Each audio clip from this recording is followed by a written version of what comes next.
नमस्कार दोस्तों, आपका मेरे चैनल भक्ति संसार में स्वागत है। आज की मेरी वीडियो होने वाली है माघ मास के कृष्ण पक्ष की षटतिला एकादशी की कहानी के बारे में।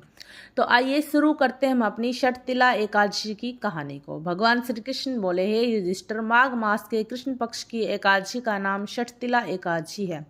इसमें तिल से स्नान, तिल से उबटन, तिल हवन, तिलांजलि सहित तिल का दान, तिल का भोजन, यही षटतिला एकादशी है। इसका महात्म्य पुलस्त्य ऋषि ने दालभ्य ऋषि को सुनाया था। नारद ऋषि को भी मैंने ही आगे सुनाया था, क्योंकि इसमें मेरी ही पूजा की जाती है। इस कारण नारद मुनि मेरे पास आए थे।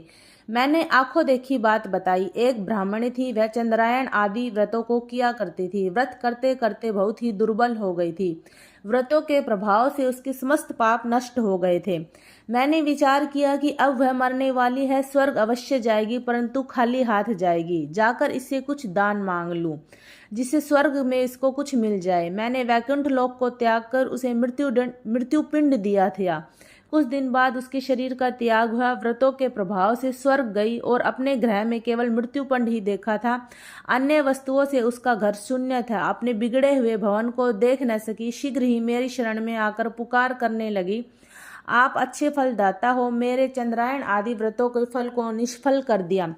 मैंने उत्तर दिया, जो व्रत आपने किए वह पापों को भस्म करने वाले थे, इसलिए आप स्वर्ग में आ गई। जो हाथ से दिया वही आपको मिल रहा है, क्योंकि ब्राह्मणी ने अपने जीवन में कोई दान नहीं दिया था।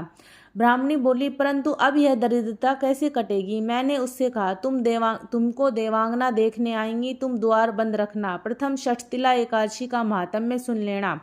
वह ब्राह्मणी अपने भवन में गई और द्वार को बंद कर लिया। देवकन्या दर्शन को आई, कहा, द्वार खोल के मुख दिखाओ। ब्राह्मणी बोली, मुझे षटतिला एकादशी महात्म्य सुनाओ। देव स्त्रियां बोली, बिगड़े हुए भाग्य को संवारने वाली षटतिला एकादशी है।